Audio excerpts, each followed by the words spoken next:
মাঝরাতের rail station এবং মাথাকাটা ভূত। সুজন এসেছিল তার চাচাতো মামা কাশেম মেম্বারের সাথে দেখা করতে, একটি চাকরির জন্য। লোকাল ট্রেন হওয়ায় রাত ৯টায় পৌঁছানোর কথা থাকলেও ট্রেন দেরিতে চলায় রাত প্রায় ১২টা বেজে গেল। স্টেশন থেকে মামার বাড়ি কয়েক মাইল দূরে, আর এত রাতে সেখানে যাওয়ার জন্য কোনো রিকশা বা ভ্যানও নেই। তার ওপর সুজন পথের কিছুই চেনে না। সে তার মামাকে কল দিয়েও পেল না, মামা কল ধরলেন না। ফলে পরের দিনের সাক্ষাৎকারের জন্য তাকে রাতটা এখানেই কাটাতে হবে। স্টেশন জনশূন্য, কেবল একজন গার্ড ছিলেন। সুজন তার কাছে তার সমস্যার কথা বলতেই সেই গার্ড দয়াপরবশ হয়ে তাকে পুরনো রেল স্টেশনের ওয়েটিং রুমে থাকার ব্যবস্থা করে দেন। যাওয়ার আগে গার্ড ফিসফিস করে সুজনকে সতর্ক করলেন, বাবা, দরজাটা ভেতর থেকে ভালো করে বন্ধ করে রেখো, আর রাত ২টোর পরে ভুলেও এই ঘর থেকে বের হয়ো না।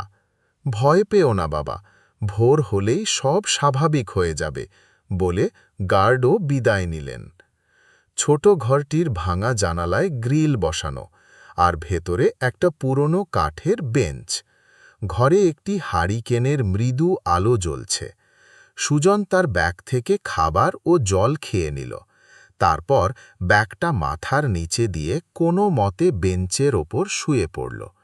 বাইরের ঘন অন্ধকারের দিকে আবছাভাবে তাকাতে তাকাতে কখন যে তার চোখ বুজে এলো সে টেরও পেল না। মাঝরাত।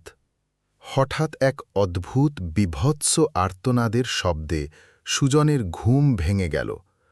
শব্দটা ছিল কোনো মানুষের তীব্র গোঙানি, যা রাতের নীরবতাকে ছিঁড়ে খান খান করে দিচ্ছিল। ভয়ে সোজা হয়ে বেঞ্চের ওপর উঠে বসল সুজন। হারিকেনের আলোয় ঘরের প্রতিটি ছায়া যেন ভয়াল আকার ধারণ করেছে। সে বুঝতে পারল এখন রাত ২টোর অনেক বেশি পেরিয়ে গেছে। আতঙ্কে কাঁপতে কাঁপতে সুজন বেঞ্চের ওপর থেকে আধা বসা অবস্থায় মাথাটা জানালার গ্রিলের কাছে নিয়ে বাইরের দিকে উকি দিল। বাইরে যা দেখল তাতে তার শরীর থেকে আত্মা বেরিয়ে যাওয়ার অবস্থা হল। জানালার বাইরে রেল লাইনের ওপর দিয়ে হেঁটে আসছে একটা বিভৎস অবয়ব। তার পরনে রক্তে ভেজা ছেঁড়া ফাটা ফুল প্যান্ট, তার খালি পা এবং হাঁটুর ওপরে গভীর ক্ষত। সবচেয়ে ভয়ঙ্কর, তার ঘাড়ের ওপরে কোনো মাথা নেই। সে খোঁড়াভাবে পা টেনে টেনে হাঁটছে, আর তার বুক থেকে সেই ভয়ঙ্কর গোঙানির মতো শব্দটা বেরিয়ে আসছে।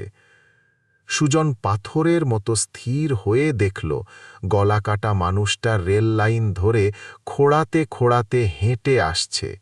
হঠাৎ সেটা রেল লাইন ছেড়ে মোড় নিল এবং সোজা ওয়েটিং রুমের বন্ধ দরজার দিকে আসতে শুরু করল।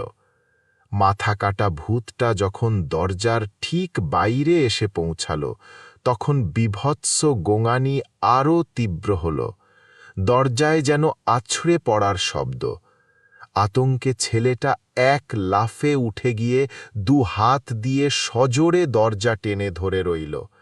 তার সমস্ত শক্তি দিয়ে সে দরজা ধরে নিজেকে বাঁচানোর চেষ্টা করছিল।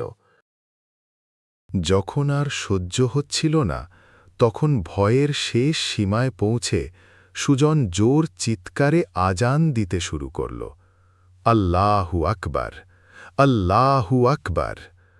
আজানের শব্দে যেন রাতের নীরবতা আরেকবার কেঁপে উঠল। কিছুক্ষণ পর সেই বিভৎস গোঙানি ধীরে ধীরে শান্ত হয়ে এলো। সুজন শুনতে পেল গলাকাটা মানুষটা এবার রেল লাইন ধরে আবার হাঁটতে শুরু করেছে। সে ধীরে ধীরে রেল লাইন ধরে পেছন দিকে হেঁটে গেল এবং পাশের ঘন জঙ্গলের দিকে এগিয়ে গিয়ে বাতাসের সাথে মিশে একসময় মিলিয়ে গেল। সুজন তখনও দরজা ধরে হাঁপাচ্ছে। তার হৃদস্পন্দন তখনও স্বাভাবিক হয়নি। ভয় আর অবসাদে একসময় সে জ্ঞান হারিয়ে ফেলল এবং দরজা ছেড়ে মেঝের ওপর লুটিয়ে পড়ল। রাতের আধার তখনও কাটেনি। হারিকেনের আলোয় তার নিথর দেহটি পড়ে রইল। ভোরের আজানের ধ্বনিতে সুজন জেগে উঠল। তার শরীর অসম্ভব ক্লান্ত, কিন্তু সে বেঁচে আছে। নিজেকে কোনো মতে সামলে নিয়ে বেঞ্চে উঠে বসল। জানালার মধ্য দিয়ে প্রথম আলো আবছাভাবে ঘরে প্রবেশ করছে। সুজন বুঝল, জীবনের ঝুঁকি নিয়ে সে রাতটি পার করেছে। দ্রুত সে তার ব্যাগ গুছিয়ে নিল। চাচাতো মামার কাছে চাকরির জন্য এই ভয়াবহ অভিজ্ঞতার পর তার আর চাচাতো মামার কাছে চাকরির জন্য এলো, এই ভয়াবহ অভিজ্ঞতার পর তার আর এক মুহূর্তও এখানে থাকার সাহস হল না। সকাল হলে সে শুধু দ্রুত স্টেশন ছেড়ে হেঁটে রওনা হল।